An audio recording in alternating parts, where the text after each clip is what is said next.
Welcome back, horror fans. Okay, the cats are well and truly out of the bag now. Universal Halloween Horror Nights Orlando have made even more announcements, and we've now got 4 scare zones. We've got Club Horror, and we've got Males Dying with undead zombie car hops. So on the face of it, technically that's actually 6 scare zones if you count all of them as an individual scare zone. Now I think it's actually going to be 4 scare zones and 1 possible eatery if you're going to be able to order food from the zombie car hops that they're actually going to have at Males Dying. Now I don't know that, and nothing's been released officially, so we'll have to wait and see, but that would be pretty awesome to be fair. And in the spirit of the event, if the zombie waiting staff actually brought the food to your table when your mobile ordered, which they could well do, because that does happen in a lot of the restaurants and cafes throughout Universal now. I couldn't think of anything better than having a couple of zombies bring me my burger and fries.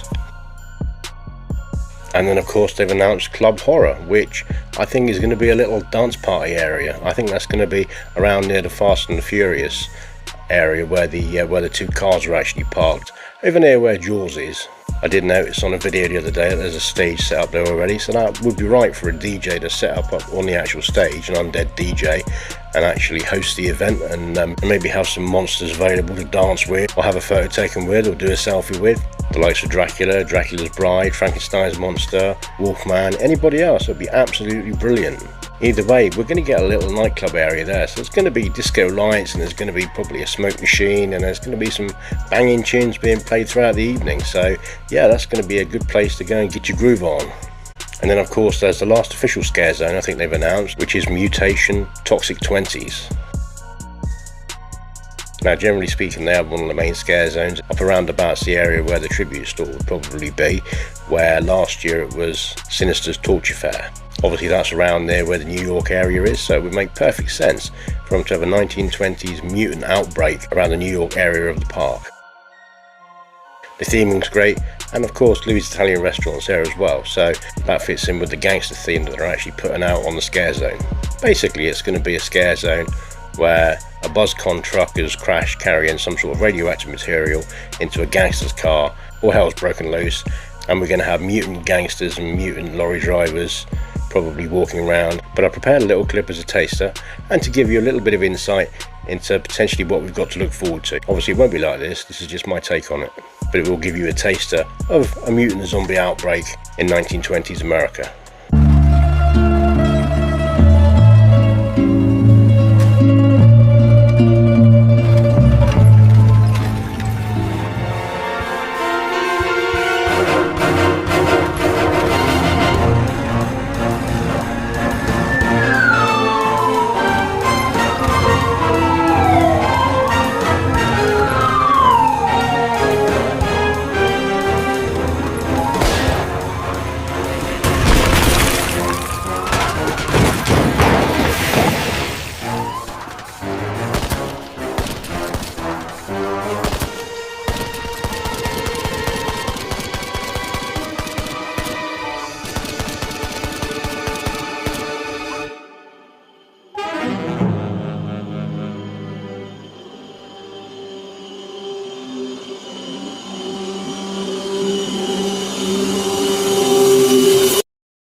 Obviously then we've also got the Origins of Horror scare zone that's been announced as well.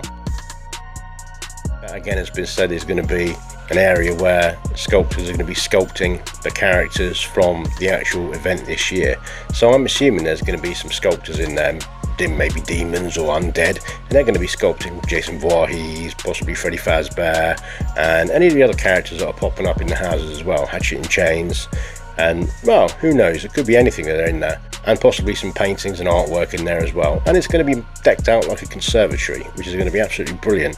Pretty sure they'll do it as a giant walk-through tent, so you can actually walk through it and it'll be decked out like a conservatory with lots of twisty vines and creepy stuff all over the place. Again, here's a little taster from my perspective of what it could potentially be a little bit like.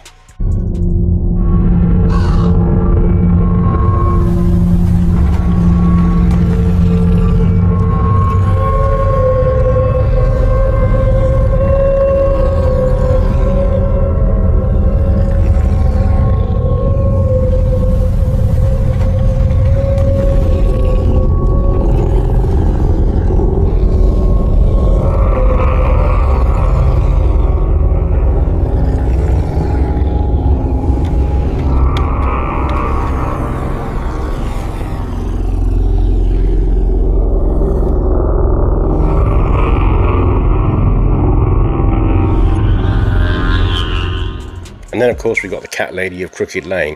I prepared a little clip as a taster and to give you a little bit of insight into potentially what we've got to look forward to. Obviously this is just my take on it.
Pretty sure that's going to be where Swamp of the Undead was last year, on that walkway through in between where Central Park Crepes is and the walkway that leads you up to DreamWorks Land and the ET ride.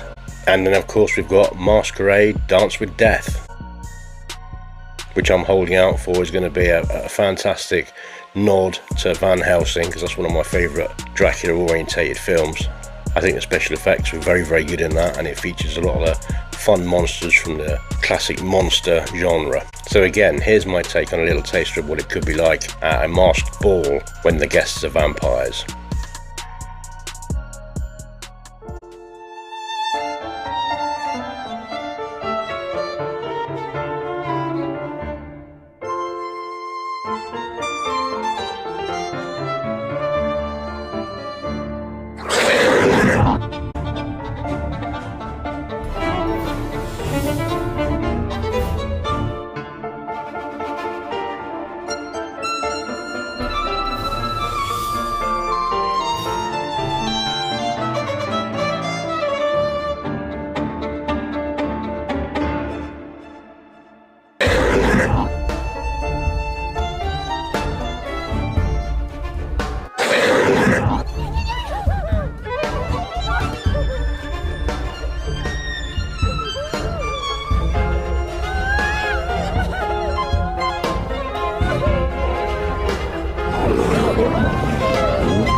Anyway, so exciting stuff ahead. I'm pretty sure there's no more to be announced in relation to scare zones and areas like that, because in theory that's actually 6 scare zones if you add them all up together.